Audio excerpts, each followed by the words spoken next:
Hello everyone and welcome back to the channel. You join us for a classic F1 championship on the F1 2019 game. So we will be undertaking a 5-race Legendary Tracks Classic F1 championship, which includes the Monaco, Brazilian, British, Belgium and Italian Grand Prix in a short 5-race championship for classic F1 cars. And to choose from, you have the Lotuses and Ferraris of the 70s, you have the McLarens and Ferraris of the Alain and Senna eras in the 80s, as well as the Williams and McLarens of the Häkkinens and Mansell era in the 90s, as well as the more recent Brawn cars and the 2010 Red Bull, Ferrari and McLaren to choose from, but we've chosen the 2006 Renault of Fernando Alonso. So we will be doing 5 lap races on master difficulty. We'll be going for full simulation vehicle damage, no flashbacks, so we're going to try not to use any flashbacks. These are all the assists we're going to use, only automatic gearbox, otherwise everything else is off. And here we are in Monaco. We're going to be using the maximum amount of downforce for this track, obviously, and here we are at the start of the race. Looks like we're starting about halfway through the pack, and it's 5 red lights, and away we go. And so let's try and get a decent start, not too bad. And we maintain position off the starting grid, and going into turn 1 we dive up the inside of the McLaren, slightly bump wheels, try not to hit the back of the McLaren in front of us and race up the hill as fast as we can, try not to lose the position we've just gained, and try not to run into the car in front as we brake for the corner around to the left, and going round the bump in the rows, and we're going to look for an opportunity to try and pass the car in front.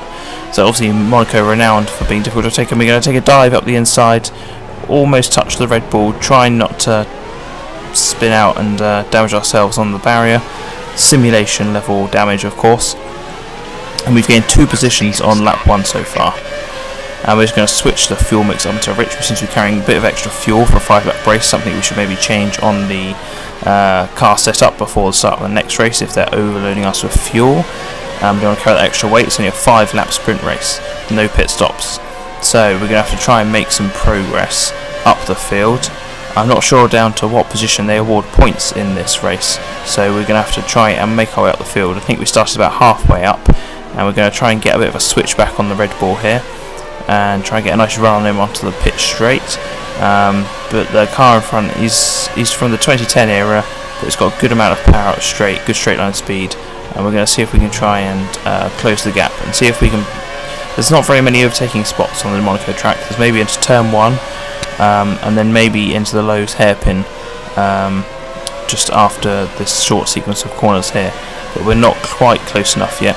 Just see if we can close the gap around here and try and get a decent exit. There's a bit of a queue of cars. We might be able to take a lunge up the inside again, just similar to we did on the McLaren before.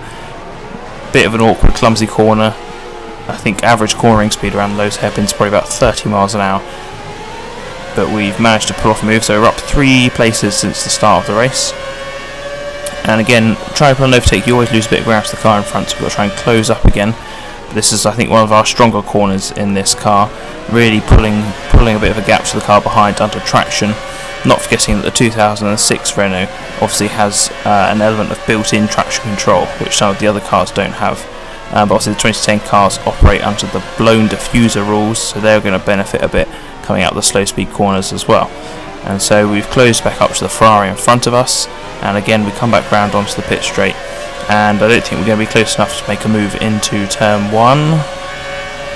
That was the fastest lap of the race. Keep this But we have just managed to set the fastest lap of the race, including an overtake, so we have a little bit of a pace advantage on the cars in front. Looks like there might be a bit of a bottleneck up ahead. The thing of racing cars of different eras is that obviously they will have different strengths, so when we get to places like Monza and Spa with the long straights, the V10 era cars are going to be pulling along quite nicely. We're going to take a lunge up the inside the Ferrari, but we're not quite alongside, a bit of a clumsy move. Luckily no damage done, and to give him that place back, bit of an ambitious move, but if you don't go for a gap that's no longer there, you're no longer a racing driver, right? So got to go for it when it's there, but luckily no damage done, and we're going to have to try and close the gap up again, which we do quite nicely. Just coming down here, almost touch the back of him, just catching a break coming into the corner there, and just try and follow him through here and through the swimming pool chicane, trying not to touch the barriers, and Are we going to be close enough to send one up the inside here? We're going to do a very opportunistic move through Raskas, and look at that, what a stunning move. Opportunistic. Reminds me of Jules Bianchi in the 2010 Grand Prix, in well, 2012 even, Grand Prix in Monaco. So here we go, and trying to close the gap again.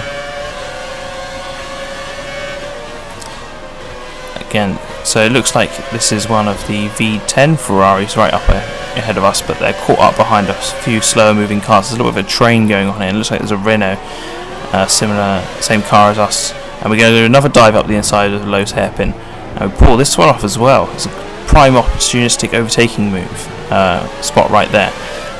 Again, not sustaining any damage. A couple of clean moves, one clumsy one on the Ferrari a lap or two ago.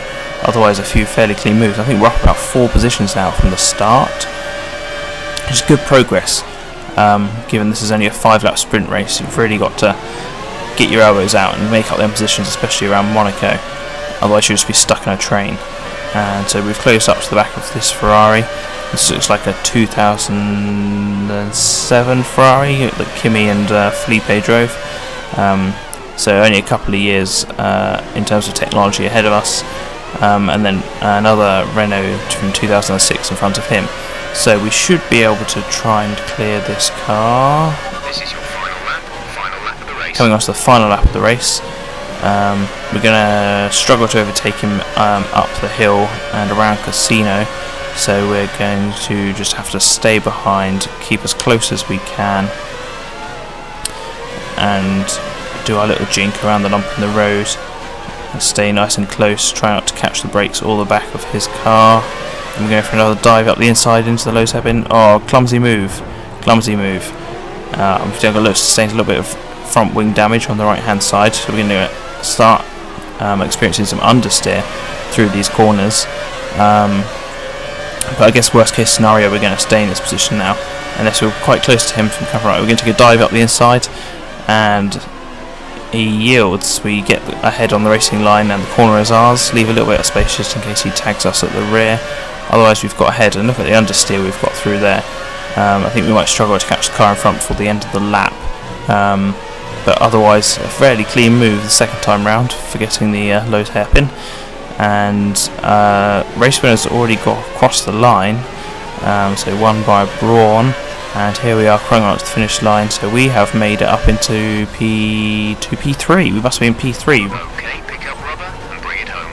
Made it onto the podium, which isn't bad considering we started about halfway through the field during the race. So not a bad first race in this 5-lap stint of races in this championship. And hopefully we can continue the run of good form. So finishing third, we scored 4 points. So they're only giving out points for the top 1, 2, 3, 4, 5 in the race finish. So we need to make it into the top 5. So thanks for watching, and join us for the next race, which will be the Brazilian Grand Prix.